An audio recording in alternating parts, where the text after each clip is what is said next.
मंत्र पाठ। ओम सहना भवतु सहनौ भुनक्तु सह वीर्यं करवावहै तेजस्विनावधीतमस्तु मा विद्विषावहै। ओम शांति शांति शांति। प्रथमा वृत्ति की 448वीं कक्षा 7वें अध्याय का तीसरा पाठ चल रहा था, जिसमें 9 सूत्र हो गए हैं। कोई प्रश्न है तो पूछो।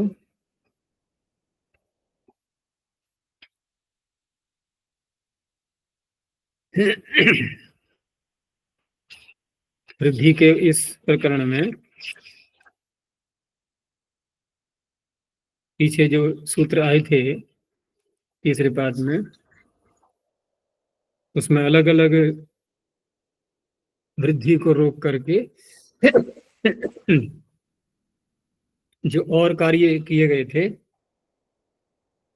वहां शब्द था एक, स्वतंत्र एक शब्द। आगे जो अब प्रारंभ हो रहा है ये प्रकरण,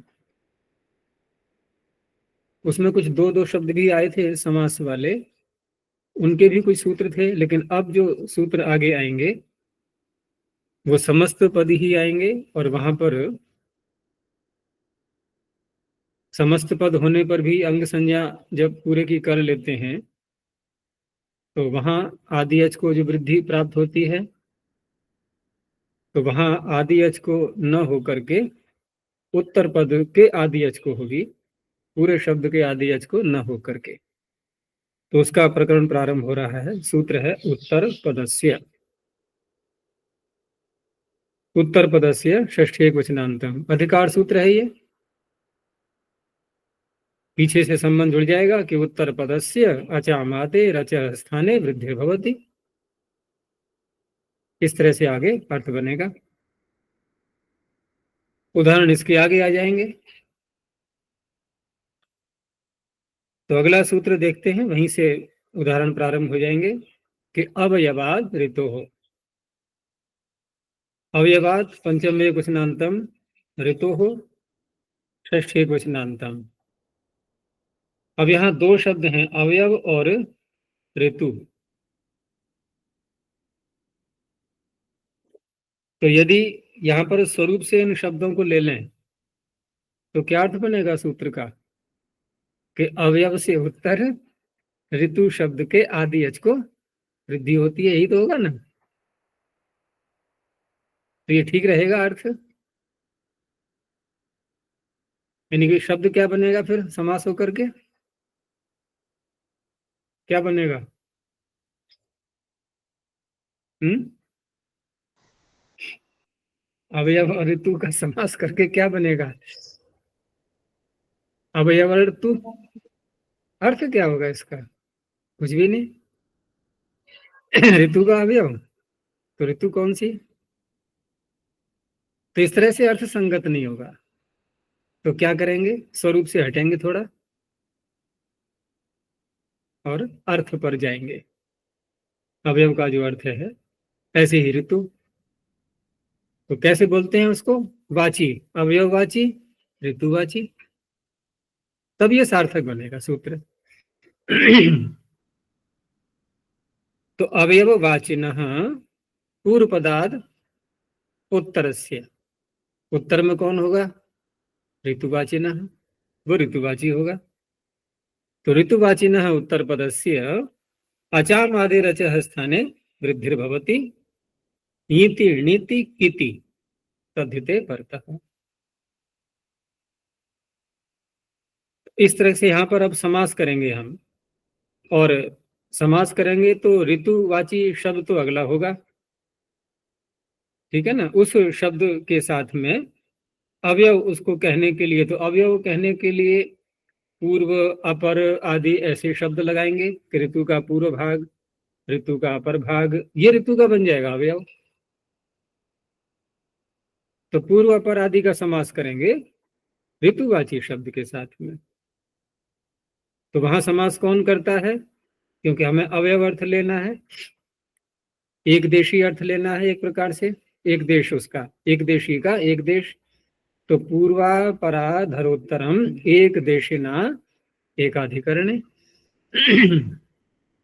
दूसरे अध्याय में आता है ना, दूसरे पाद का पहला ही सूत्र है, जहां कर्मधारय समास चल रहे थे उसकी समाप्ति में दूसरे पाद का पहला सूत्र।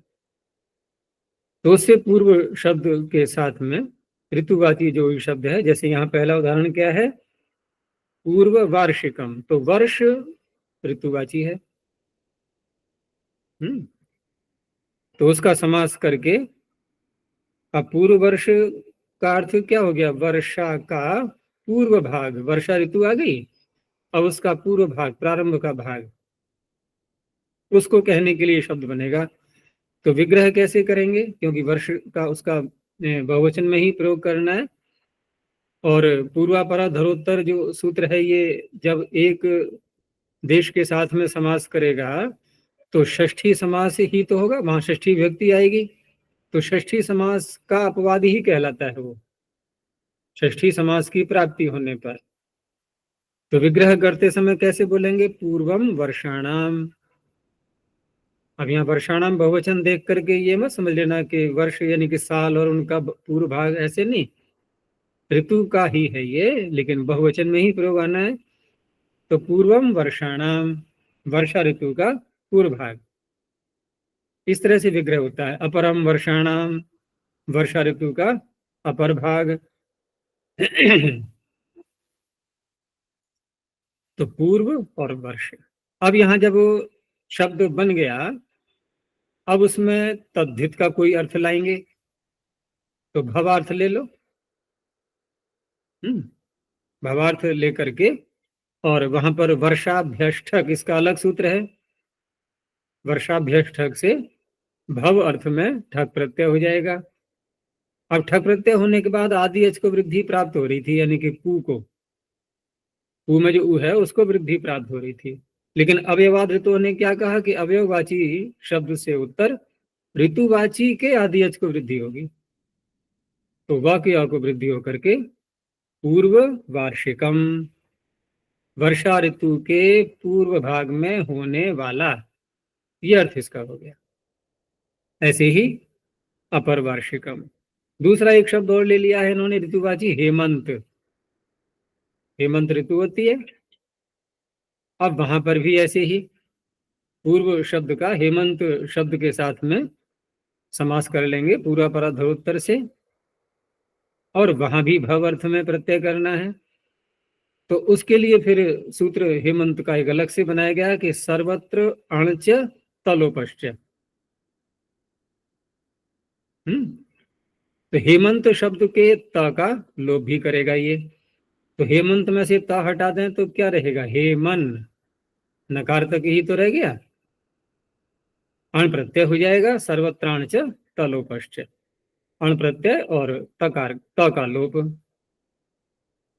तो यहां पर भी उत्तर पद यानी कि ऋतुवाची के आदि अच को वृद्धि होकर के हे को हई हो जाएगा।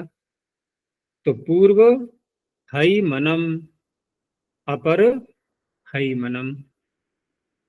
हो गया स्पष्ट?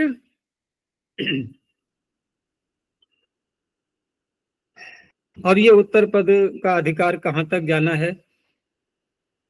तो आगे उत्तर पद से यानी पूरे सूत्र का जो अधिकार है,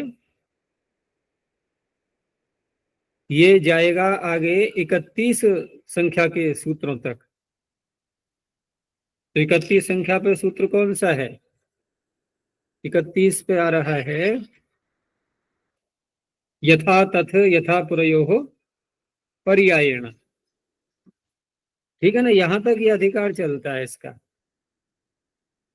और पीछे जो जहां से मृजेर वृद्धि से वृद्धि शब्द चला था, उसको देख के बताओ उसका अधिकार कहां तक था वृद्धि शब्द का? जनिवध्योश्च,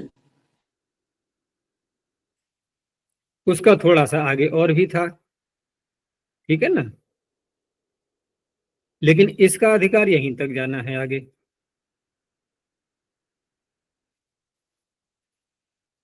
अब इसके अधिकार को आगे लेते हुए अब देखो अगला सूत्र आया कि सुसर्वार्धात् जनपदस्य, सुसर्वार्धात् पंचम एकवचनांतम जनपदस्य षष्ठ एकवचनांतम। यहां शब्द गिना दिए गए हैं सु, सर्व और अर्ध।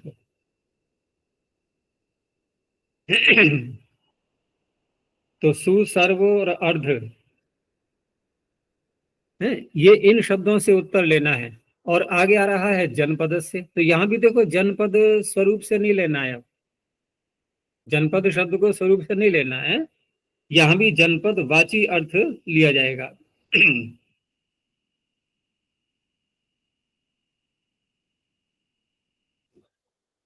तो सु, सर्व, अर्ध इत्येतेभ्यः उत्तरस्य जनपदवाचिनः उत्तरपदस्य अचामादेरचः स्थाने वृद्धिर्भवति तद्धिते इति णिति किति च परतः। तो पंचाल शब्द पीछे हम पढ़ चुके हैं चौथे अध्याय में। पंचाल नामक लोगों के रहने का स्थान, तो जनपद का भी ग्रहण हो गया था उससे। पंचाला नाम निवासो जनपद, प्रत्यय लाते थे वहां पर, लेकिन जनपदे लोग उसका लोप कर देता था, रहा पंचाल का पंचाल ही।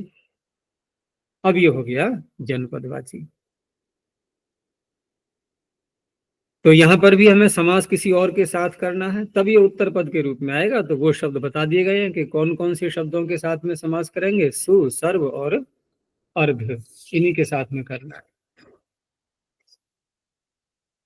तो सु का और पंचाल का, लेकिन विग्रह करने के लिए जब सु के साथ में समास करते हैं तो विग्रह करते समय सु शब्द को नहीं लाते। सु का अर्थ बोधक जो शोभन शब्द है, इसके साथ में विग्रह करते हैं। तो शोभनः, शोभनाः, पंचालाः, पंचालम बहुवचनी प्रयोग करना है हमें, जनपदवाची है इसलिए। तो शोभनाः पंचालाः, इस तरह से विग्रह करके और सु का और पंचाल का समास करेंगे। किस सूत्र से? सु का समास है ना, प्रादि समास बोलेंगे इसको, कोगति प्रादय। सु का और पंचाल का समास हो गया। अब यहां जो सुपंचाल शब्द बना, शोभन पंचाल, सुपंचाल, अच्छा जनपद, ये तो अर्थ इसका शब्द का हो गया। अब यहां पर तद्धित प्रत्यय लाएंगे। अब तो तद्धित प्रत्यय लाने के लिए कौन सा प्रत्यय आएगा? तो अवृद्धादपि बहुवचन विषयात्, बहुवचन वाला शब्द होता है ये, पंचाल जनपद में बहुवचन का प्रयोग करते हैं। तो अवृद्धादपि बहुवचन विषयात् से वही प्रत्यय आया। तो सु को वृद्धि प्राप्त हो रही थी, इसने उत्तर पद को वृद्धि कर दी पंचाल को, तो सुपांचालकः। तो यहां तो हमने कुगति प्रादेय से समास किया।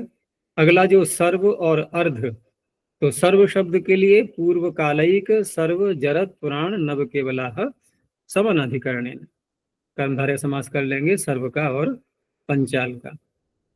यहां पर भी ऐसे ही वही प्रत्यय लाएंगे अवृद्धादपि से, तो सर्व पांचालकः। अर्ध शब्द के लिए अलग सूत्र है समास करने वाला, अर्धम नपुंसकम, तो वहां पर अर्ध पांचालकः। सामान्य सूत्र ही हैं ये अभी तक। आगे देखो, दिशो मद्राणाम, दिशः पंचम विवचनांतम अमद्राणाम षष्ठी बहुवचनांतम। अब ये जनपद वाली बात जो पीछे कही थी कि वहां तो 3 शब्द गिना दिए गए थे, सु, सर्व और अर्ध से उत्तर, यहां ले रहे हैं दिशावाची शब्दों से उत्तर। उत्तर पद तो जनपदवाची ही आएगा, लेकिन दिशावाची शब्द से उत्तर आएगा वो। दूसरा, जनपदवाची बहुत सारे शब्द होते हैं, उनमें से कुछ को छोड़ दिया गया है अमद्र कह करके, अमद्राणाम, अर्थात मद्र आदि जो अन्य शब्द हैं उनको छोड़ करके जो अन्य जनपदवाची हैं वो उत्तर पद में आएंगे दिशावाची से उत्तर, तब उसके आदि अच को वृद्धि होगी। तो दिग्वाचिनः उत्तरस्य मद्र वर्जितस्य जनपदवाचिनः उत्तरपदस्य अचामादिरचः स्थाने वृद्धिर्भवति।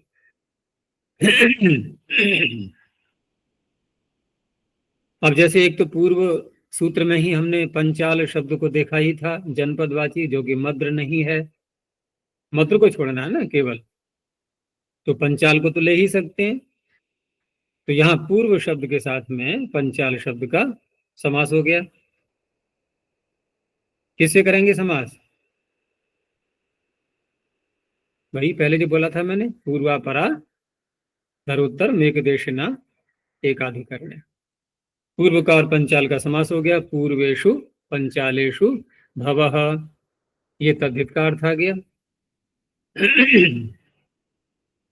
तो पूर्व पंचाल, यहां पर भी ऐसे ही गोई प्रत्यय हुआ जैसे पहले किया था। तो उसी प्रकार से यहां भी पंचाल के आदि अच को वृद्धि होकर के पूर्व पांचाल कहा। अपर शब्द भी दिशावाची है, अपर पांचाल कहा। दक्षिण शब्द दिशावाची है, दक्षिण पांचाल कहा। बहुत प्रसिद्ध था ये पंचाल शब्द पूर्व काल में, कितने सारे उदाहरणों में ये शब्द आया हुआ है। आचार्य जी, पूर्व ये सुसर्वार्धात जनपद से, इस सूत्र में तो मद्र शब्द ले सकते हैं ना अब ये से उत्तर? हाँ, वहां ले सकते हैं, वहां ले सकते हैं, क्योंकि दिशावाची तो इनमें है नहीं कोई। सु सर्व अर्ध, इनमें कोई दिशावाची नहीं है, और होता भी तब भी ग्रहण हो जाता यदि होता भी, क्योंकि जब सूत्र में पढ़ा जा रहा है शब्द तो ग्रहण करेंगे ही उसका, लेकिन दिशावाची तो फिर भी नहीं है इनमें कोई भी। तो पूर्व सूत्र में तो मद्र आ जाएगा, यहां नहीं आएगा मद्र। यहां यदि मद्र बोलेंगे हम तो उस अवस्था में कैसे बोलेंगे? जैसे यहां कहा पूर्वेषु पंचालेषु भवः, अब इसी को हम बोलते हैं पूर्वेषु मद्रेषु भवः। तो इसका तो बना पूर्व पांचालकः, उसका क्या बनेगा? माइक पूर्व तो मात्रा है, पूर्व पौर्व, वहां आदि अच को वृद्धि होगी ना, पूरे शब्द के आदि अच को। तो पौर्व मद्रः, लेकिन अब वहां पर ये नहीं है, ये अवृद्धादपि बहुवचन विषयाद ये न लगा करके वहां सूत्र दूसरा लगाएंगे प्रत्यय करने के लिए, अण प्रत्यय मद्रेभ्यो, इसका अलग से सूत्र है ना एक, तो मद्र से अय प्रत्यय करेंगे तो पौर्व मद्रः, वहां ऐसे बनेगा। यहाँ है पूर्व, वहां भी तो उत्तर पद का अधिकार है आचार्य, उत्तर पद के आदि आज को वृद्धि होती है माद्र। नहीं, मद्र को छोड़ दिया ना इसने, मद्र के अतिरिक्त जो अन्य जनपदवाची हैं उनके आदि अच को वृद्धि होगी उत्तर पद में आने पर। मद्र को लाएंगे तो ये सूत्र लगेगा ही नहीं लगेगा तो तदिते सामान्य सूत्र है वही लगेगा। ये सब उसी के तो अपवाद चल रहे हैं एक प्रकार से।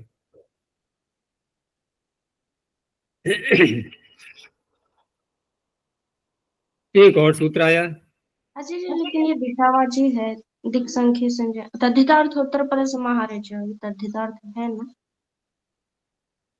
ऐसा है ना, दो तरह से हम कर सकते हैं, उसमें कोई आपत्ति नहीं, अर्थ में अंतर नहीं आएगा।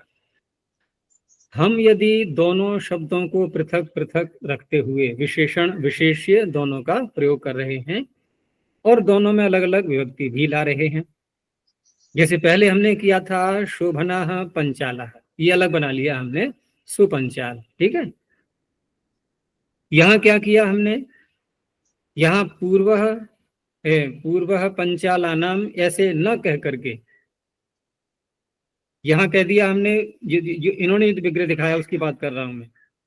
यहाँ पूर्व को विशेषण के रूप में प्रयोग करते हुए पूर्वेषु पंचालेषु भवः, ऐसे जब विग्रह करते हैं उस अवस्था में तो हम उसको भी लगा सकते हैं तदितार्थोत्तर पद समाहारे च, क्योंकि तद्धित का अर्थ दिखाते हुए विशेषण विशेष को अलग अलग बोला जा रहा है, एक शब्द नहीं बनाया है पहले हमने।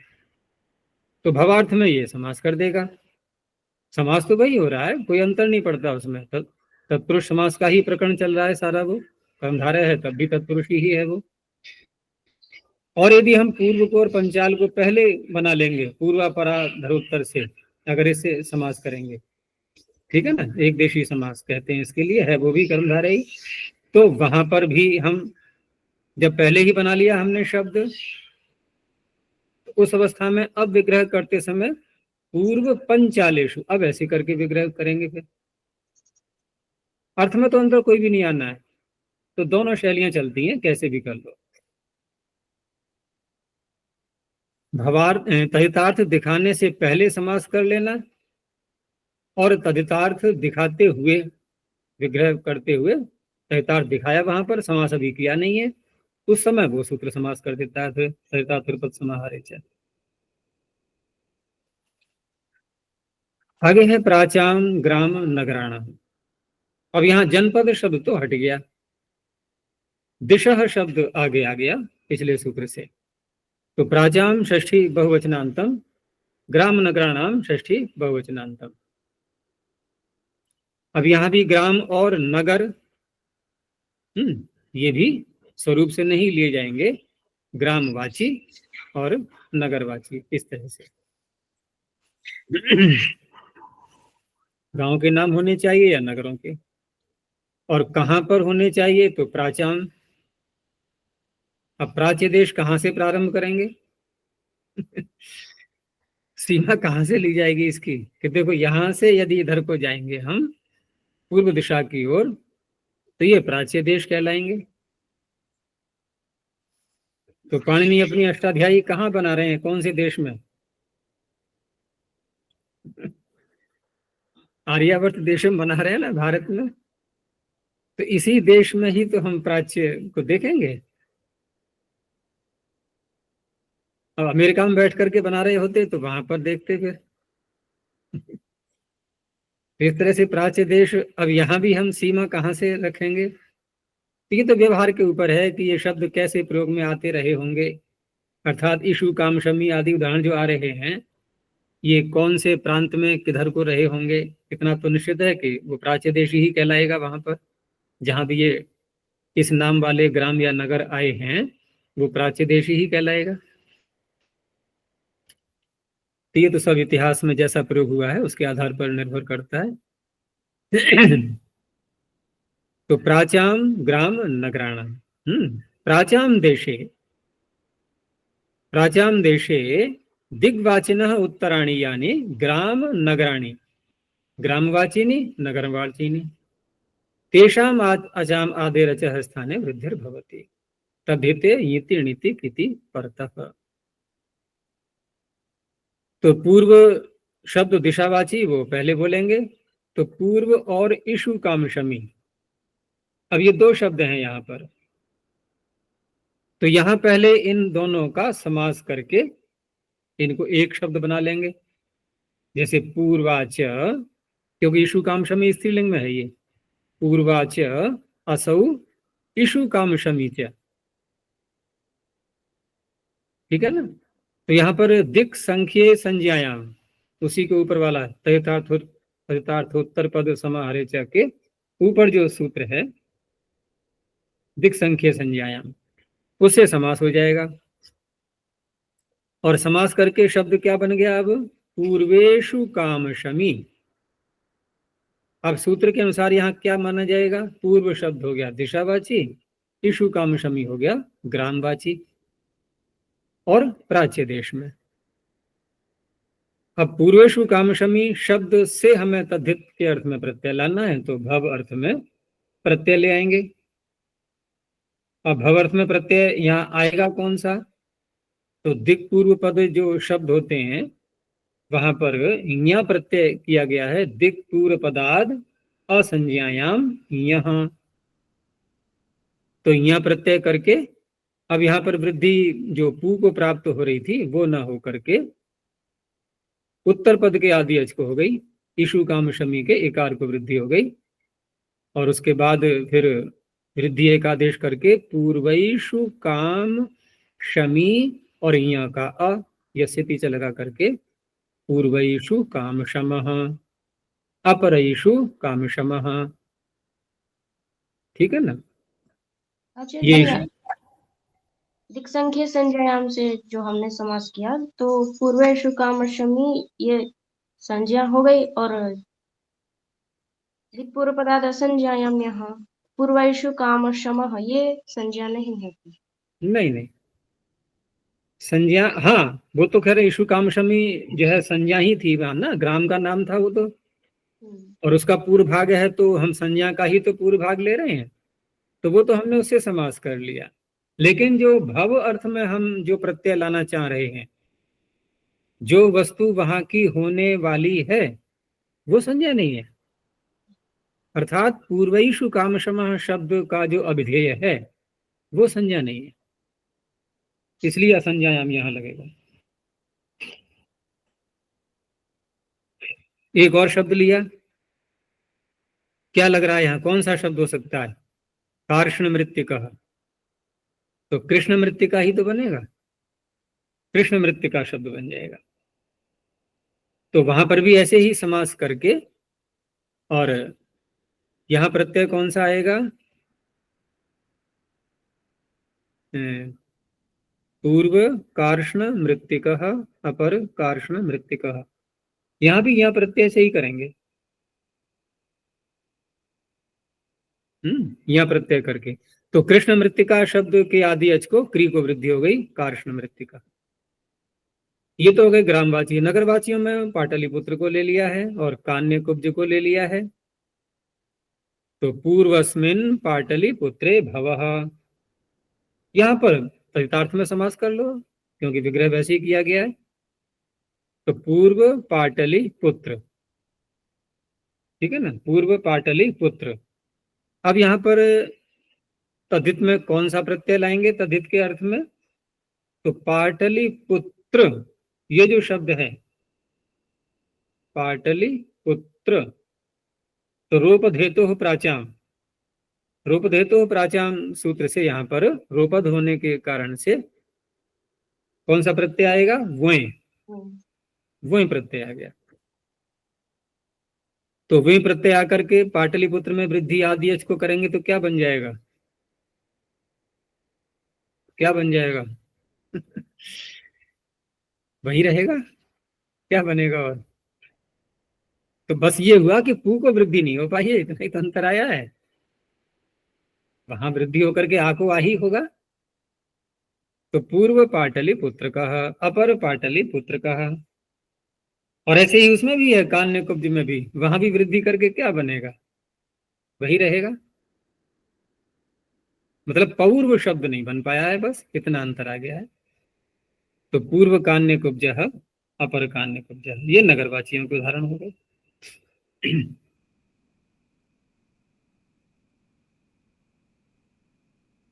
आगे देखो, संख्यायाः संवत्सर संख्यस्य च,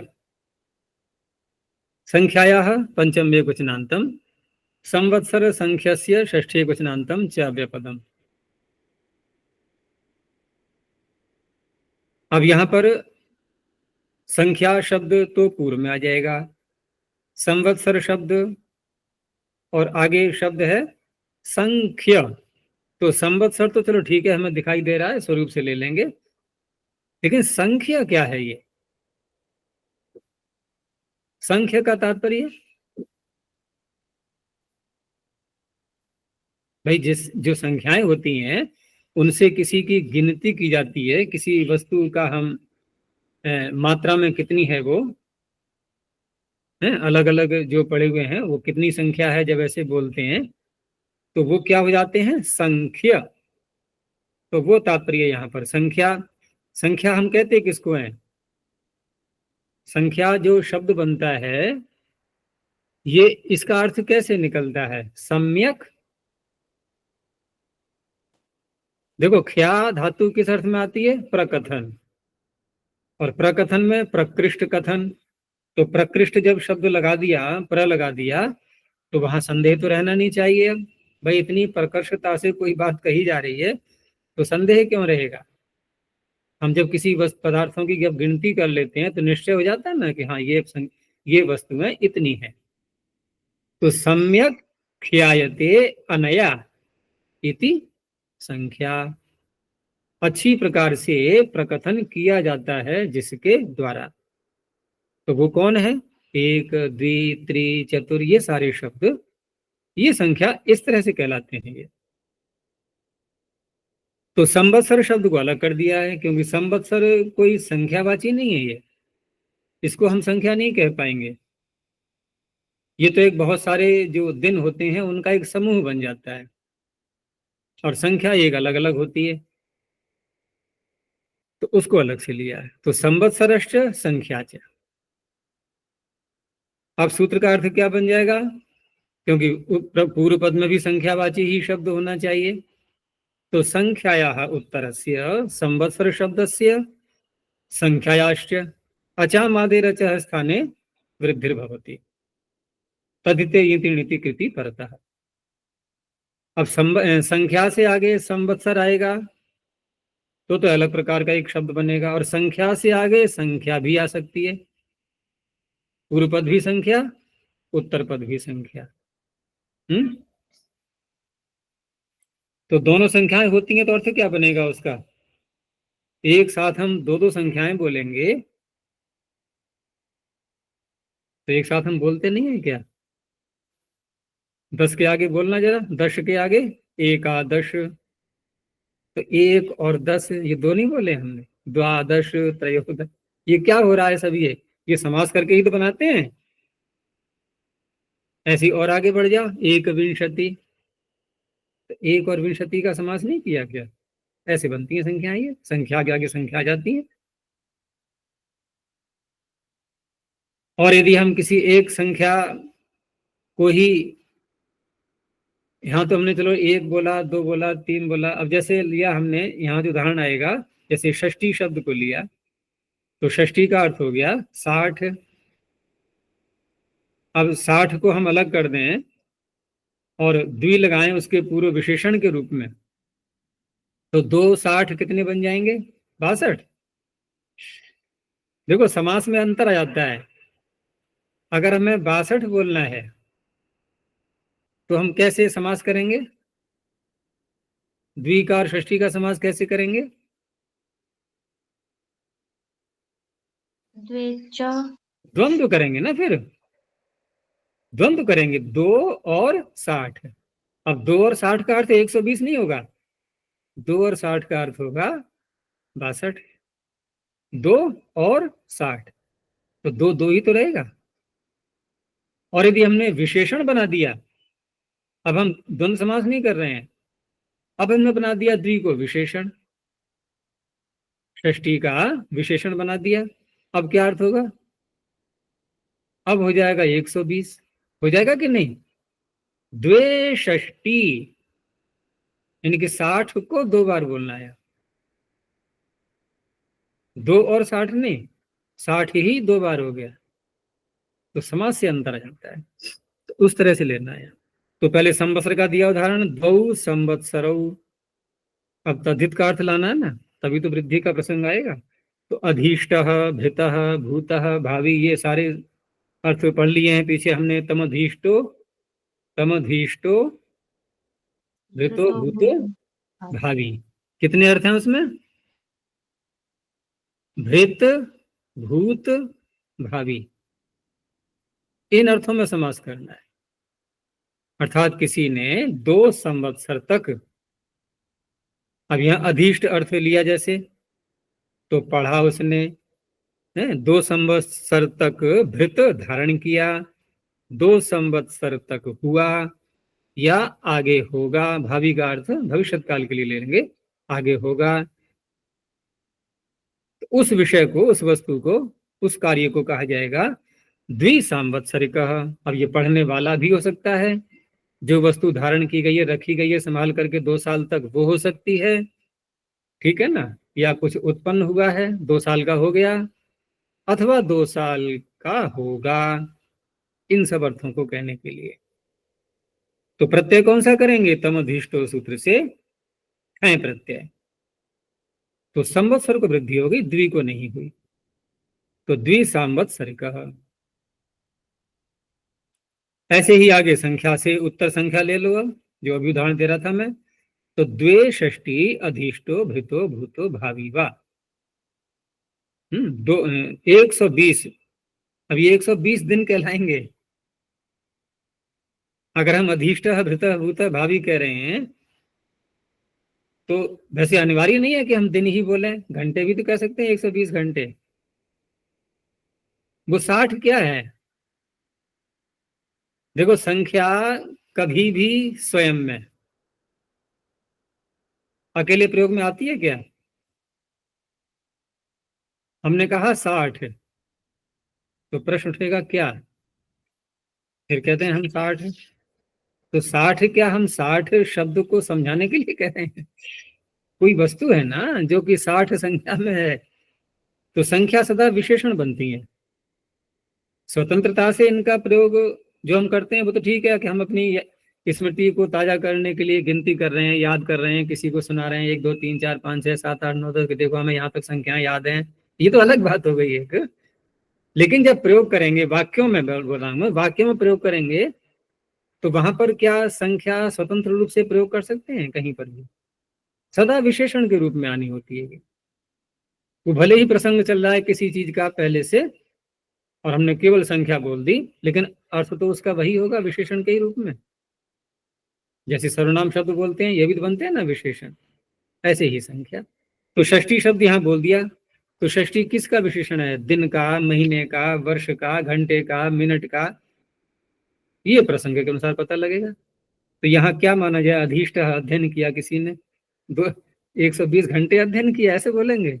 लगातार तो अध्ययन कर नहीं पाएगा कोई। दिन कह देंगे तो हाँ कह सकते हैं भाई, दिन लगातार तो अध्ययन नहीं होता है, दिन में गिनती वैसे ही की जाती है कि व्याकरण प्रथमावृत्ति कितने दिन में पूरी हुई, कितने दिन में तो वहां पर क्या 24 घंटे निरंतर बिना भोजन किए, बिना स्नान किए, बिना शयन किए ऐसे पढ़े थे क्या? तो कभी कभी पढ़े थे, तो निरंतर कहाँ हुआ फिर ये? तो व्यवहार ऐसे ही होता है वहां पर। लेकिन अगर घंटा बोलेंगे तो वहां पर तो फिर निरंतरता आनी है ना, कि जैसे किसी ने दौड़ लगाई, कितना समय लगा? कि 1 घंटा लगा, तो 1 घंटा में क्या रुक रुक करके दौड़ रहा था वो? ऐसे नहीं कहा जाएगा ना, वहां निरंतरता आ जाती है। किसी ने 3 मिनट तक श्वास रोकी, प्राणायाम किया, तो 3 मिनट तक रोका, तो बीच बीच में श्वास लेता रहा था क्या वो? वहां निरंतरता आ गई। लेकिन जब दिन हम बोलते हैं तो वहां निरंतरता का तात्पर्य नहीं रहता है। अष्टाध्यायी कितने दिन में याद की? 8 महीने में, 1 वर्ष में। तो वहां भी और काम भी तो करते रहे थे ना, फिर भी दिन पूरे गिने जाएंगे। तो यहाँ दिन का ज्यादा संगति से अर्थ लगेगा, अध्ययन किया है 120 दिन। भृतः भूतः भावी। तो द्विशाष्टिक, षष्ठी शब्द ह्रस्व स्वीकारांत है ये, लेकिन यहाँ तो यसे पीछे लग जाएगा ना, वो तो आगे प्रत्यय आ रहा है, ठय उसका एक जोड़ रहा है। तो द्विशाष्टिक द्विसाप्ततिक, द्विसाप्ततिक में कितना हो जाएगा? 140 दिन। तो ये इसका हो गया। अब यहाँ पर जो अर्थ लिए थे हमने, अधीष्ट, भृतः, भूतः, भावी, इसमें से एक अर्थ को हटा दिया। किसको? भावी को। देखो अगला सूत्र, वर्षस्य अभविष्यति। बाकी 3 अर्थ ले सकते हैं हम, एक को हटा दिया। तो वर्षस्य षष्ठी क्वचनांतम, अभविष्यति सप्तम में क्वचनांतम। तो अभविष्यति में समास कैसे करें? न भविष्यति अभविष्यति, ठीक हो गया है? न भविष्यति इति अभविष्यति, कौन से सूत्र से समास होगा यहाँ बताओ?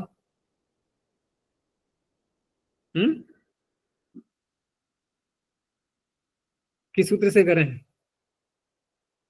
क्योंकि तिङंत के साथ में करना है ना, भविष्यति तिङंत हो गया, लिट लकार प्रथम पुरुष एक वचन, तो हो जाएगा ऐसे। तो क्या शब्द है मूल? भविष्यत् शब्द क्षत्रिय प्रत्यय, क्षत्रिय प्रत्यांत। तो क्षत्रिय तो लट लकार के स्थान में होता है, लटा है क्षत्रिय शान चौ, अब प्रथमा समानाधिकरणे लृटः हम्म? वा हाँ, लृटः सद वा, क्योंकि यहाँ पर क्षत्रिय और शानच का एक जो नाम रखा गया है पाणिनि ने, तौ सत, सत नाम रख दिया। सत तो बहुत पवित्र नाम है ना, सच्चिदानंद परमात्मा में आता है वो तो। यहाँ देखो क्षत्रिय और शानच भी परमात्मा के समान हो गए। तो सत, क्षत्रिय और शानच का अर्थ हो गया सत, और लिटः सद वा, लिट के स्थान पर भी ये दोनों हो जाते हैं। तो इस तरह से न भविष्यत इति अभविष्यत, तस्मिन अभविष्यति। तो ये भविष्यति लिट लकार का मत समझ लेना, इसलिए सप्तमी का एक वचन बनेगा ये यहाँ सूत्र में। तो संख्या पीछे से ले लिया है, संख्यायाः उत्तरस्य। पीछे जो शब्द आ रहे थे ना कि संवत्सर शब्द हो या संख्यावाची हो, तो यहां पर इन्होंने कहा कि पूर्व शब्द तो संख्यावाची रहेगा ही, लेकिन आगे लेना है हमें वर्ष शब्द को।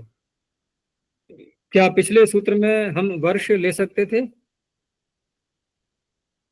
देखो, वर्ष न तो संवत्सर है न ही संख्या है ये, तो पिछले सूत्र में नहीं आ सकता था ये, इसलिए यहां पर विधान हो रहा है ये अगले सूत्र से। तो संख्या उत्तर से वर्ष शब्द से अचामादिरच स्थाने वृद्धिर्भवति, तद्धिते ईति किति परतः सचेत तद्धितः भविष्यत्यर्थे न भवति। तो तीन अर्थ रह गए। उसी सूत्र की ओर संकेत है अधिष्टो भृतो भूतो भावी में, कि भावी को हटा देना। और विग्रह कैसे करेंगे कि द्वे वर्षे अधिष्टो भृतो भूतो, तो द्विवार्षिकः त्रिवार्षिकः। तो वर्ष शब्द के आदि अच को वृद्धि हो गई यहाँ पर। बाकी सब वही कार्य है, तम अधिष्टो सूत्र से ही ठय प्रत्यय करेंगे। 2 वर्षों तक अध्ययन किया या धारण किया या हुआ, उत्पन्न हुआ, 2 वर्ष का हो गया, द्विवार्षिकः त्रिवार्षिकः। उसमें संस्कृत वाक्य प्रबोध में नहीं आया था ना, वहां भी तो ऐसे वाक्य आए थे ना कि पंचवार्षिको हम, या ऐसे करके कुछ वाक्य थे। तो इसी सूत्र से वहां पर उत्तर पद को वृद्धि हुई है। गवर्नमेंट योजनाएं बनाती है ना, पंचवर्षीय योजना, तो वहां हम कह सकते हैं पंचवार्षिकी योजना, ऐसे बन जाएगा। लेकिन वहां यदि हम भावी अर्थ में लेंगे, 5 वर्षों में होने वाली, अभी हुई नहीं है, तो क्या बनेगा? 5 वर्ष की। यही तो बनेगा फिर, 5 वर्ष की। अच्छा, अब बीत गए 5 वर्ष, भूतः। ये पीछे योजना कैसी थी, कितने साल चली थी? तो क्या बोलेंगे? पंचवार्षिकी। ठीक है ना, भूत हो गया तो वार्षिकी, और भावी है तो वर्षिकी। चलो आगे देखो। परिमाणान्तस्य संज्ञाषाणयोः, परिमाणान्तस्य षष्ठे वचनान्तं संज्ञा असंज्ञाषाणयोः सप्तमी द्विवचनान्तम्। परिमाणान्तस्य, परिमाणम अन्ते यस्य। परिमाण का तात्पर्य यहाँ पर स्वरूप से नहीं लेना है। परिमाणवाची जो शब्द होते हैं, नाप तोल के जो शब्द होते हैं ना, परिमाणवाची, तो समास जो आएगा उसमें उत्तर पद कैसा होगा? परिमाणवाची, इसलिए परिमाणांतर से बोल दिया। अब संज्ञा नहीं होनी चाहिए, पहली बात यह है। और शाण शब्द, ठीक है ना, शाण भी परिमाणवाची है, ये उत्तर पद में नहीं आना चाहिए, उसका निषेध कर दिया। संज्ञा च शाणम च संज्ञा शाणे न संज्ञा शाणे असंज्ञा शाणे। तो पूर्व पद में क्या रहेगा? ये तो सारी उत्तर पद की बातें हो गई कि उत्तर पद में परिमाण आना चाहिए, संज्ञा न हो और शाण शब्द भी न हो उत्तर पद में। तो पूर्व पद में क्या हो? तो संख्या पीछे से आ ही रहा है।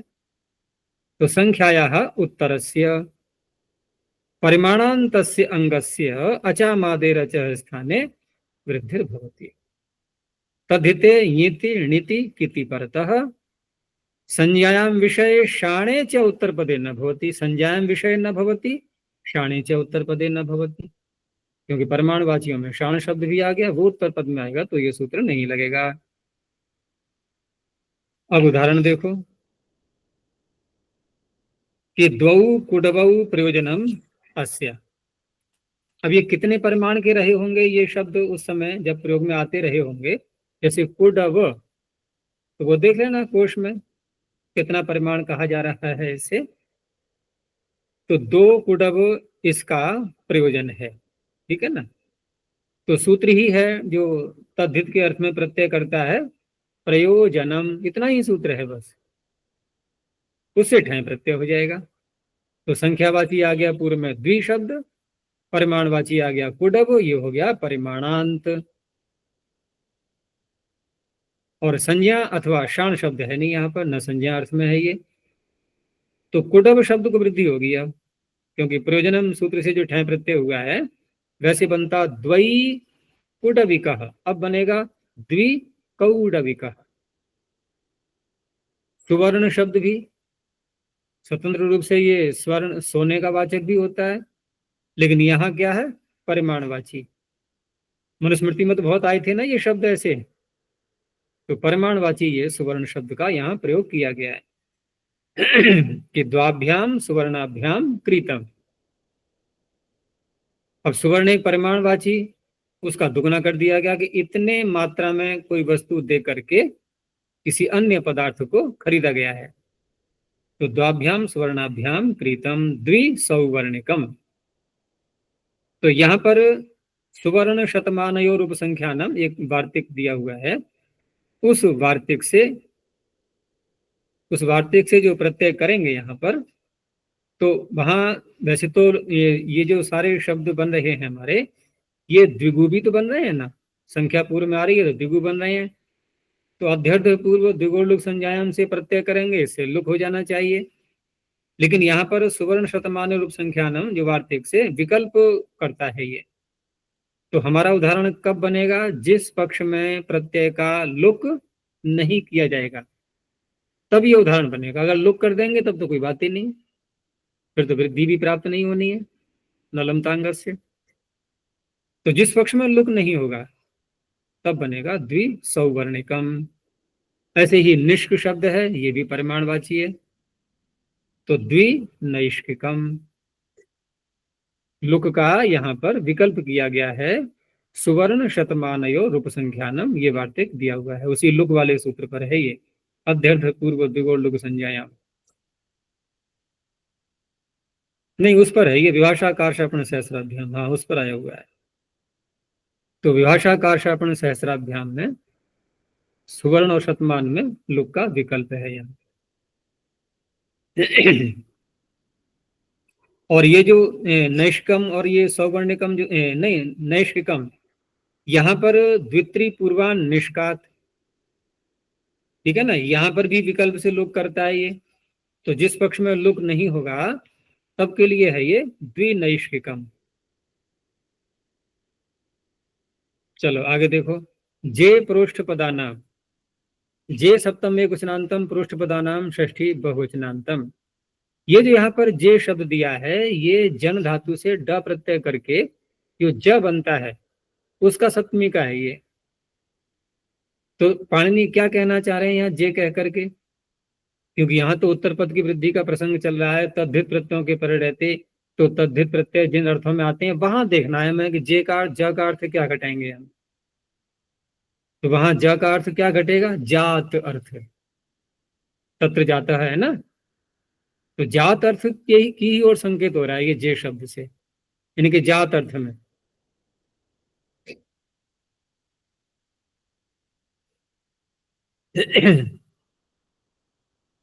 और परोष्ठ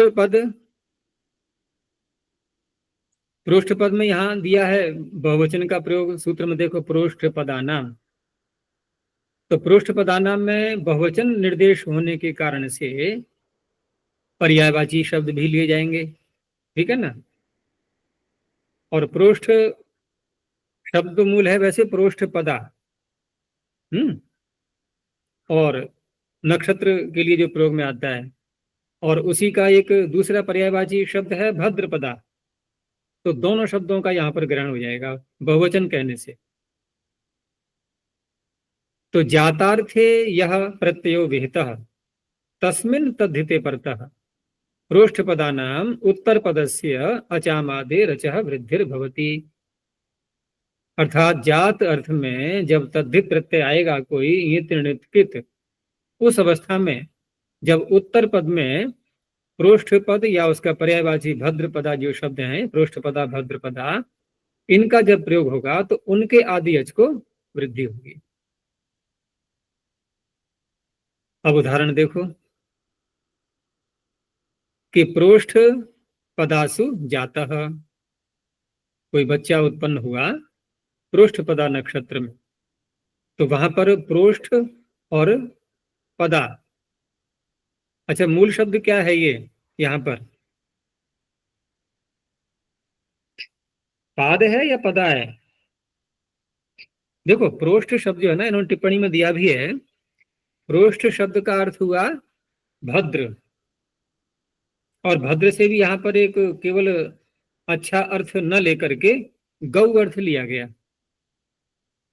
तो इस तरह से प्रोष्ठ का अर्थ हो गया गौ। अब गौ के समान पैर हैं जिसके, ठीक है ना, प्रोष्ठ एवं पादाः।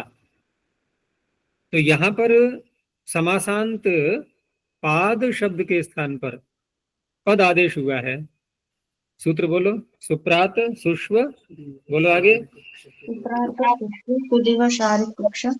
श्रेणी पदाजपद चतुरश्रेणी पदाजपद प्रोष्ठपदा। हाँ, चतुरश्र एणी पद।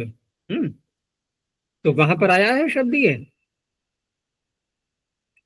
प्रोष्ठपदा, तो पाद को पद आदेश हो गया है। लेकिन नक्षत्र में घटाएंगे कैसे इसको?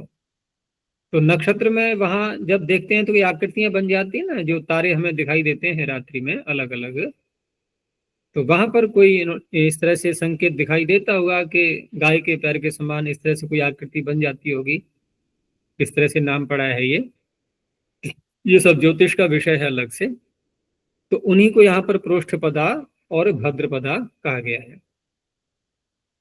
तो पद आदेश हो जाता है पाद के स्थान पर समासांत।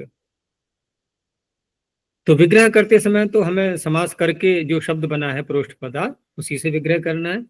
तो प्रोष्ठ पदासु जातः, तो प्रोष्ठ पदासु जातः, हमें प्रोष्ठ को प्रो को वृद्धि प्राप्त हो रही थी, तो पद शब्द के प के को हो गई। तो प्रोष्ठ पादः माणवकः, ऐसा बच्चा जो प्रोष्ठपदा नक्षत्र में उत्पन्न हुआ है। ऐसे ही उसका पर्यायवाची भद्रपदा ले लिया है, तो भद्रपदासु जातः भद्रपादः माणवकः। अब यहाँ पर भी जो हम नक्षत्रवाची होने के कारण से नक्षत्रेण युक्तः कालः, इस सूत्र से जात अर्थ में अण प्रत्यय यहाँ पर आएगा, और उस अण प्रत्यय का लुभ अविशेषे, ठीक है ना, लुभ अविशेषे से लुप भी तो करते हैं, और उस लुप के बाद में फिर संधि वेलाद्य ऋतु नक्षत्रेभ्यों, इससे फिर अण प्रत्यय लाएंगे बाद में। पहले जो अणु आएगा उसका तो लुक हो जाएगा, तब वो कालवाचक बनेगा शब्द, नहीं तो कालवाचक ही नहीं बनेगा।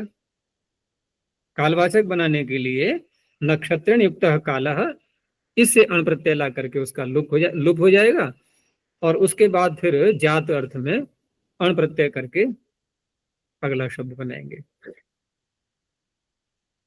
आगे देखो, हृद भग सिंध्वंते पूर्व पदस्य च। अभी तक हम क्या कर रहे थे,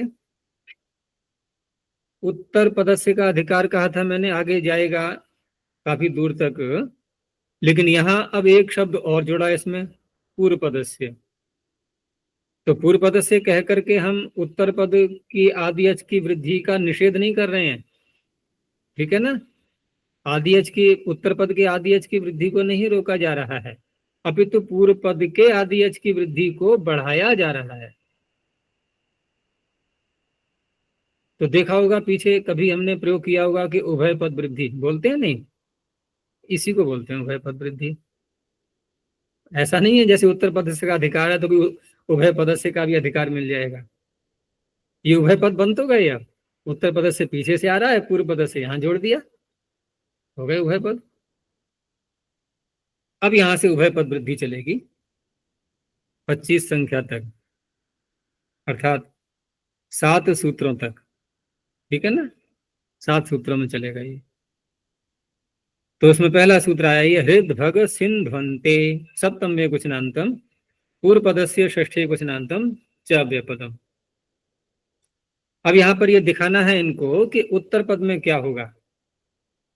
तो हृत भग सिंधु 3 शब्द हैं ये, हृत च भगम च सिंधुश्च।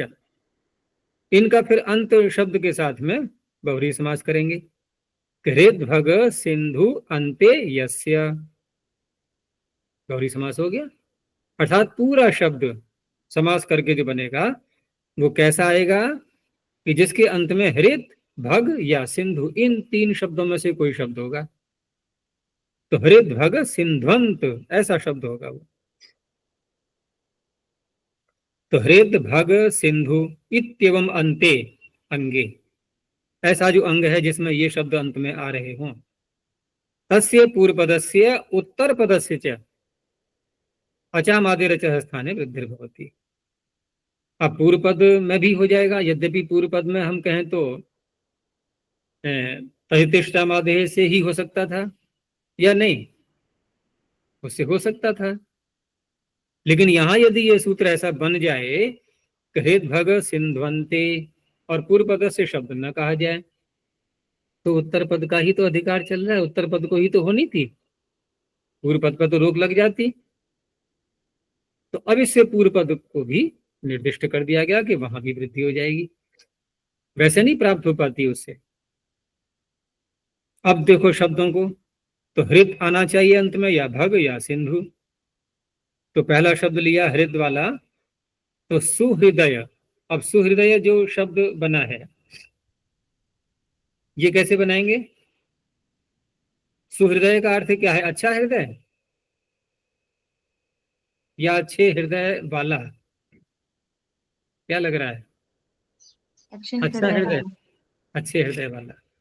तो कैसे करेंगे समास?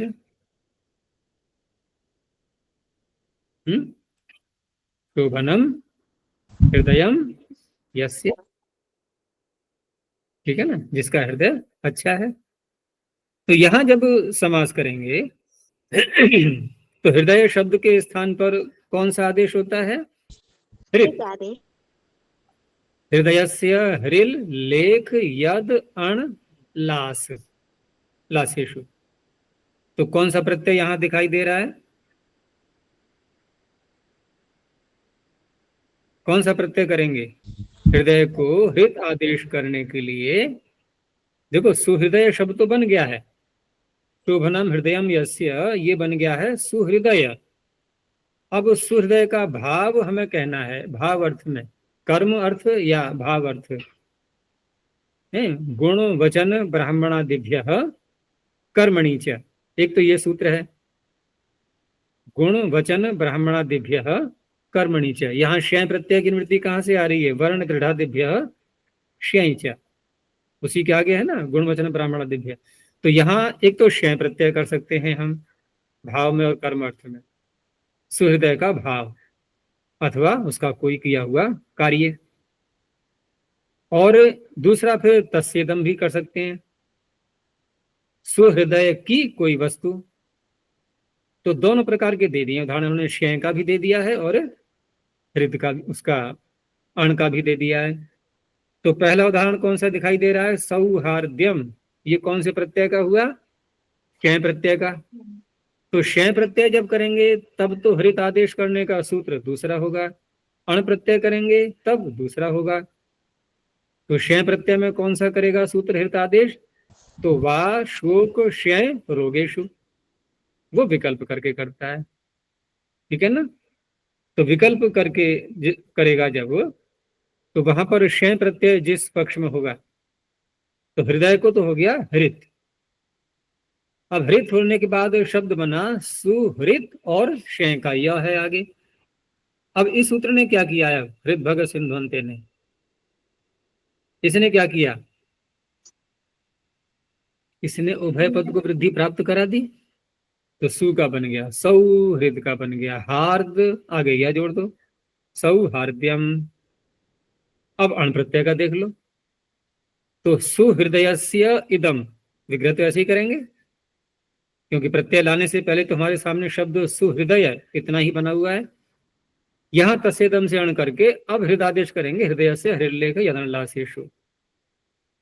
यहां भी दोनों पदों को वृद्धि हो गई आदि अच को, तो सौहार्दम ये ऐसे बन गया। अर्थ में अंतर है, वहां भाव और कर्म में होगा, यहां पर इदम अर्थ में होगा। ऐसे ही सुभग शब्द है, ठीक है ना। भग कहते हैं ऐश्वर्य के लिए, जिसका अच्छा ऐश्वर्य है। शुभनो भगो यस्य, तो सुभग हो गया। तो सुभगस्य भाव, यहां और कुछ नहीं करना है, बस सुभग शब्द बना लिया है पहले, और ये भी ब्राह्मणादि गण में मानते हुए गुणवचन ब्राह्मणादिभ्या से क्षय प्रत्यय करके सुभगस्य भाव सौभाग्यम। तो देखो भाव में भी वृद्धि हो गई और सु में भी। दौर्भाग्यम स्त्रीलिंग में बना ले हम तो सुभगा शब्द बनेगा, ठीक है ना।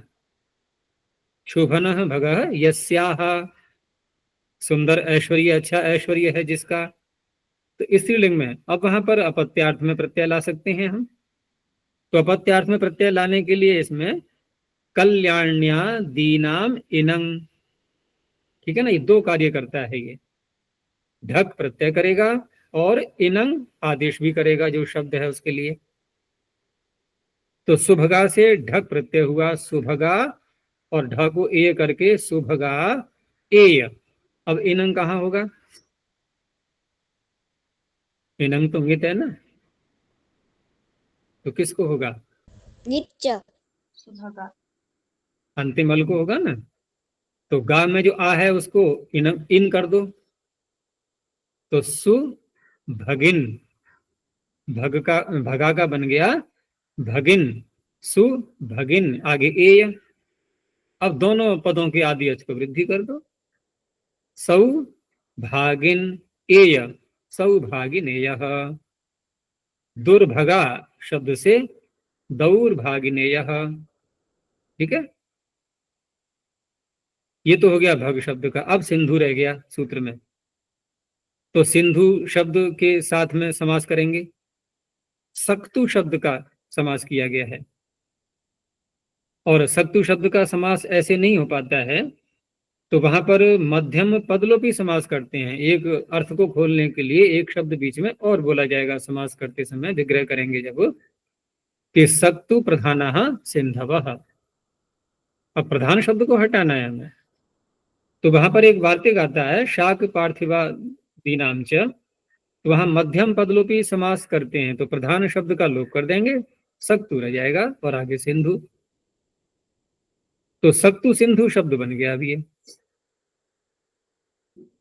अब सक्तु सिंधु शब्द बना करके यहां पर भव अर्थ में फिर अण प्रत्यय करेंगे। भवार्थ में अण प्रत्यय करेंगे तो पहले विग्रह दिखाएंगे कि सक्तु सिंधुषु भवः। अब यहां भी आदि अच को पूर्व पद के आदि अच कोई वृद्धि, उत्तर पद के आदि अच कोई वृद्धि, तो साक्तु सैंधवः। ऐसे ही अगला शब्द पान सिंधु, तो पान सिंधु में पूर्व पद के आदि अच को वृद्धि करना न करना कोई अंतर नहीं पड़ता है, वहां तो पान का पानी ही रहेगा। सिंधु का बन जाएगा सैंधवः, पान सैंधवः, ठीक है। और देखो आगे अनुशतिकादि नाम च, ये गण ही पढ़ दिया सीधा एक। अनुशतिकादि नाम षष्ठी बहुवचनांतम च व्यपदम, अनुशतिक आदिर येषाम, पहला शब्द इसमें अनुशतिक है। यहां भी देखो पूर्व पद से उत्तर पदस्थ तो आ ही रहा था, पूर्व पदस्थ से भी साथ में चल पड़ा है अब। तो अनुशतिक इत्यमादि नाम चांगा नाम पूर्व पदस्य च उत्तर पदस्य च अचामादिर च स्थाने वृद्धि होती, तदिते इति णिति किति परतः। तो पहला शब्द लिया अनुशतिक, अर्थ क्या होगा इसका, देखो 100 से कोई वस्तु खरीदी गई, शतेन क्रीतः, 100 से खरीदा किसी चीज के लिए, तो वहां तो हम ठन प्रत्यय करते हैं। सूत्र कौन सा है? शत का अलग से है, शताच्च ठन यतौ अशते, शताच्च ठन्यता अवशते। तो ठन प्रत्यय करके पहले बना लिया शब्द शतिक, ठीक है ना।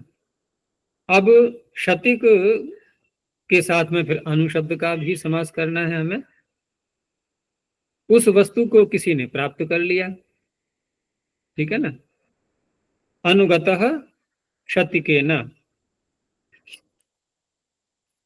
अनुगतः शतिकेन जब विग्रह करेंगे तो जो वस्तु 100 से 100 रुपए देकर के खरीदी गई थी, उसके द्वारा किसी वस्तु को प्राप्त किया है, उस वस्तु को नहीं, उसके द्वारा किसी अन्य वस्तु को प्राप्त किया जिसने, तो अनुगतः शतिकेन। तो यहां जब ये अनुशतिक शब्द बना है, अनुगतः शतिकेन, तो यहाँ अनुशतिक शब्द से फिर तस्य दम से अण प्रत्यय करेंगे।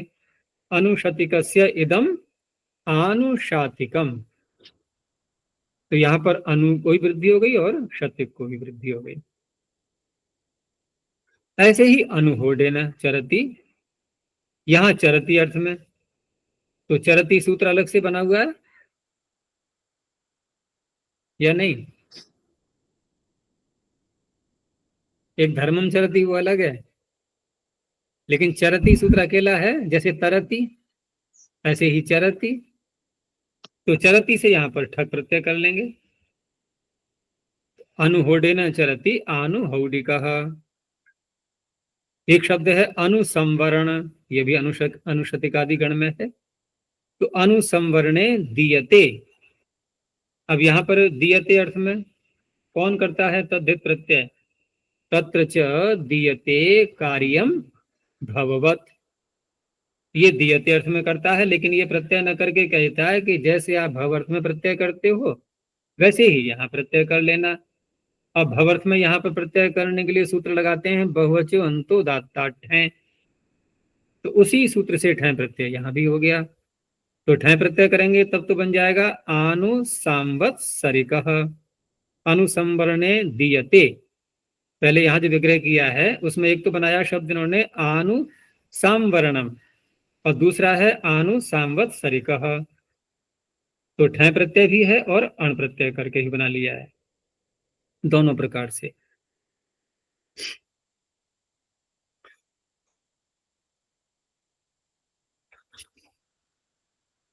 अनुसंवरण का हो गया अनुसंवरणम, अनुसंवत्सर का हो गया अनुसंवत्सरिकः।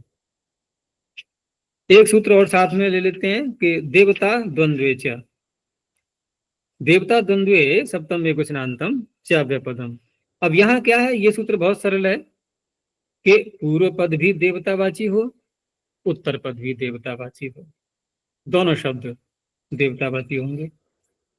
यहाँ देवता स्वरूप से नहीं लेना है, देवतावाची ही लेना है। तो देवता नाम द्वंद्व देवता द्वंद्व, देवता द्वंद्वे च शब्दे पूर्व पदस्य उत्तर पदस्य च अचामादे रचः स्थाने वृद्धिर्भवति। जैसे अग्नि और वरुण, ये दोनों देवतावाची शब्द हैं। अब यहाँ पर अग्नि और वरुण में जब समास करेंगे तो किस तरह से विग्रह करेंगे? यहाँ पर पहले द्वंद्व समास करो, अग्निश्च वरुणश्च, ठीक। प्रारंभ कहाँ से होता है? द्वंद्व समास से। अब द्वंद्व समास करने के बाद अग्नि वरुणौ देवते अस्याः, किसी के, अब ये ऋचा की ओर संकेत आ रहा है,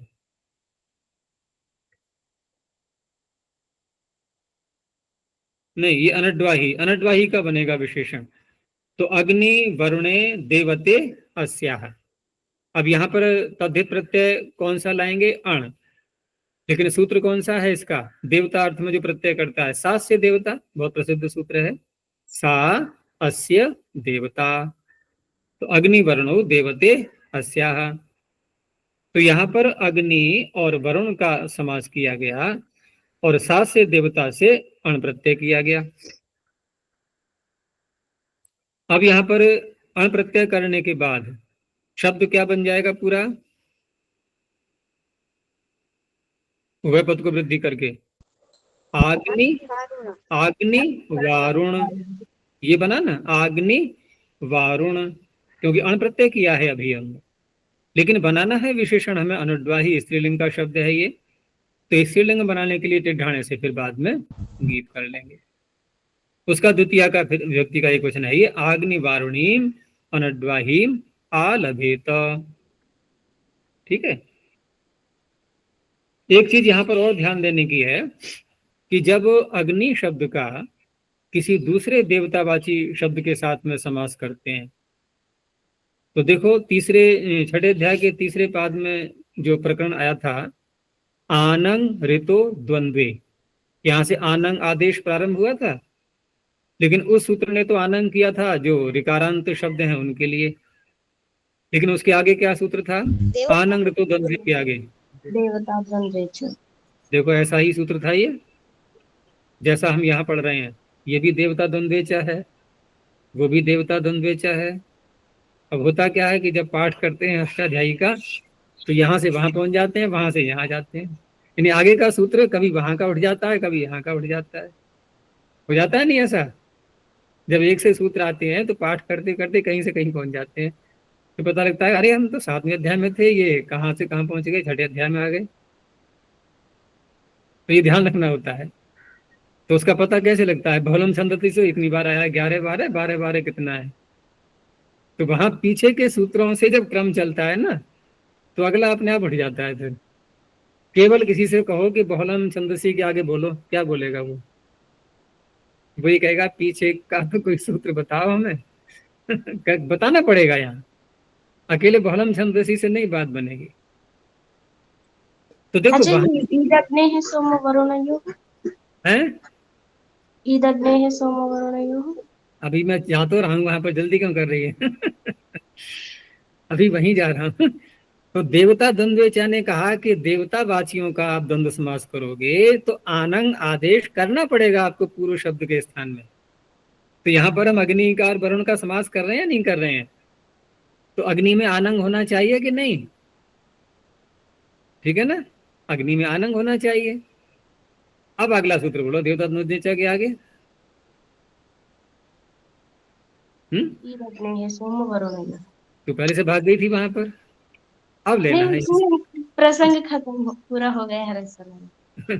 तो ईद अग्ने है, अग्नि में आनंग नहीं होगा, क्या होगा, ईकार, और शब्द कौन से आएंगे आगे, तो कहा सोम और वरुण, ये दो लेने हैं। तो हमारा कौन सा था यहाँ पर, वरुण, ठीक है ना, वरुण था ना। तो क्या होना चाहिए अब भाई, दीर्घ ईकार होना चाहिए या नहीं, आग्नि दीर्घ ईकार होना चाहिए था, हम बोल रहे हैं आग्नि वारुणीम, ह्रस्वकारी तो बोल रहे हैं। तो अब एक और सूत्र आगे बनाना पड़ा पाणिनि, ईद वृद्धौ, कि अगर आपने अगला शब्द ऐसा चुन लिया है जो वृद्धि को भी करवा, जिसमें वृद्धि भी हो चुकी है आदि अच को, अर्थात वृद्धि निमित्तक कोई प्रत्यय आगे आया हुआ है, तो उस अवस्था में फिर ईकार नहीं होगा, इकार होगा, ईद वृद्धौ, तो ह्रस्व इकार हुआ है। अब देखो कहने को तो हम आ गए वहीं पर जहां से चले थे, पहले ह्रस्व इकार ही था, तो कुछ भी ना करें हम, ये सूत्र ना लगाएं तब भी बन जाएगा, ये बन गया कि नहीं। लेकिन किसी ने शंका उठा दी तो समाधान तो करना पड़ेगा कि यहाँ पर आनंद क्यों नहीं किया आपने। तो आनंद को रोका दीर्घ ईकार ने, दीर्घ ईकार को रोका ह्रस्व इकार ने, पहुंचे वहीं के वहीं पर, यथास्थिति रह गई। इस तरह से है ये आग्नि वारुणी। अब मरुत शब्द के साथ में समास किया तो वहां भी वही समस्या आएगी कि अग्निकार मरुत का समास किया, दोनों देवतावाची हैं, पहले आनंद की प्राप्ति होगी, फिर ईकार की प्राप्ति होगी, लेकिन ईकार की यहाँ नहीं होगी क्योंकि यहाँ सोम और वरुण नहीं है, ठीक है ना। यहाँ सीधा ही लगा देंगे हम इद वृद्धौ, आनंद को रोकने के लिए इद वृद्धौ लगाना होगा। इकार का इकार ही रहेगा। तो अग्नि मारुतम कर्म स्त्रीलिंग बन जाएगा वही अग्नि मारुतिम। ये सूत्र क्या कर रहा है, ये अग्नि को भी वृद्धि कर रहा है, पूर्व पद को भी और उत्तर पद को भी। ये कार्य इसका रह गया। चलो और भी लेना पड़ेगा अभी साथ में। आगे नेन्द्रस्य परस्य, ये भी जुड़ा हुआ है इससे। तो न अव्यपदम इंद्रस्य षष्ठे क्वचनांतम परस्य षष्ठे क्वचनांतम। अब यहाँ पूर्व पद के और उत्तर पद के दोनों के आदि अच को वृद्धि का प्रसंग चल रहा था।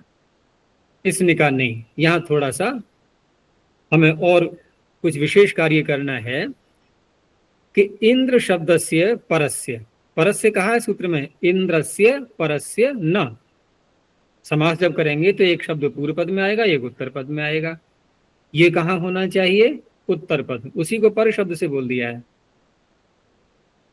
तो परस्य इंद्र शब्दस्य अचामादे रचः स्थाने वृद्धिर न भवति। समझ में आ गया नहीं? अर्थात उत्तर पद के आदि अच की वृद्धि रोक दी गई है, फिर पूर्व पद में वहां हो जाएगी। उसको नहीं रोक रहे हैं ये, वहां तो हो जाएगी। और वहां किससे होगी, वहां तो फिर उसी से कर लेंगे हम, प्रतिष्ठामादे, कोई समस्या ही नहीं है, क्योंकि उत्तर पद को तो रोक ही दिया गया ना। तो एक सामान्य जैसे नियम चल रहा था वही चलेगा। तो सोम का और इंद्र का समास हुआ। अब सोम का इंद्र का समास करेंगे तो यहां पर आनंद करेंगे या नहीं करेंगे, अब बताओ। करेंगे। क्योंकि देवतावाची हैं दोनों ये, यहाँ न तो इद्रिद्धो लग पाएगा, न ईदग्ने सोम वर्ण्यो लग पाएगा, यहाँ तो आनंद होगा। तो सोम का बन जाएगा सोमा। अंतर कुछ भी नहीं पड़ा, गुण करके सोमेंद्र। अब यहाँ पर इंद्र को भी वृद्धि प्राप्त हो रही थी, सोम को भी प्राप्त हो रही थी, इसने इंद्र का कर दिया निषेध, सोम को हो गई। तो सौमेंद्र। अब आया अग्नि शब्द, अग्नि का और इंद्र का समास किया, आनंद की प्राप्ति हो रही है। क्या ईद अग्ने सोम वर्ण्यो लगेगा, लगेगा नहीं लगेगा, क्योंकि सोम और वरुण नहीं है। क्या इद वृद्धौ लगेगा, लगेगा? क्या कहता है इद वृद्धौ, वृद्धि तो हो जाए उत्तर पद में तभी तो लगेगा। ये यहाँ वृद्धि को रोक सकता है, यहाँ वृद्धि को रोक दिया गया है, इसलिए इद वृद्धो भी नहीं लग पाया। और नहीं लग पाया तो फिर क्या होगा, आनंग ही होना है।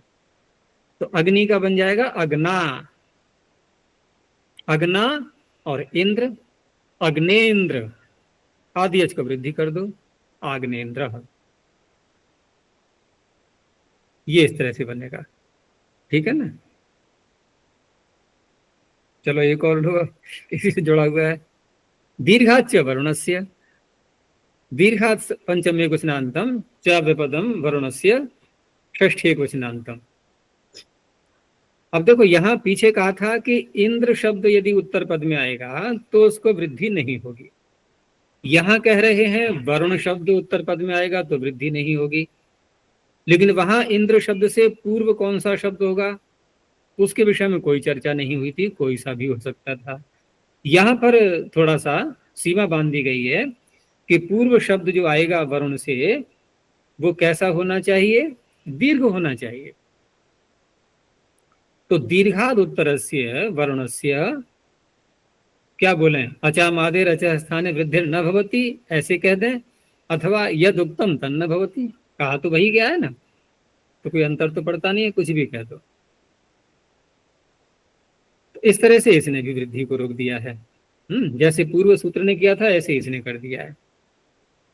अब यहां भी पूरे शब्द के आदि अच को ही वृद्धि होनी है, अदितेश चामादे से। तो देखो इंद्र का और वरुण का समास किया, इंद्र का वरुण का समास करेंगे तो आनंद तो हो जाएगा ना, अब आनंद हो गया तो इंद्रा वरुण ये बना। और आगे जब प्रत्यय लाएंगे तो उस अवस्था में वरुण को वृद्धि नहीं हो पाएगी, क्योंकि इंद्र का बन गया इंद्रा, ये दीर्घ से उत्तर आ गया आनंग होने के कारण से। आनंग जब तक नहीं था तब तक नहीं था दीर्घ, अब दीर्घ से उत्तर आ गया, तो इसलिए अब यहाँ पर वरुण की वृद्धि को रोक दिया गया है, इंद्र को हो जाएगी, तो ऐन्द्रा वरुणम।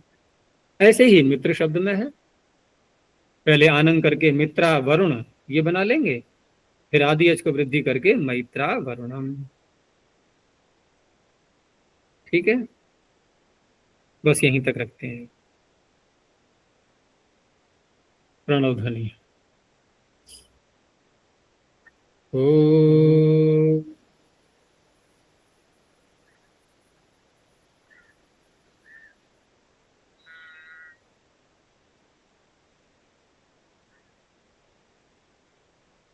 ओ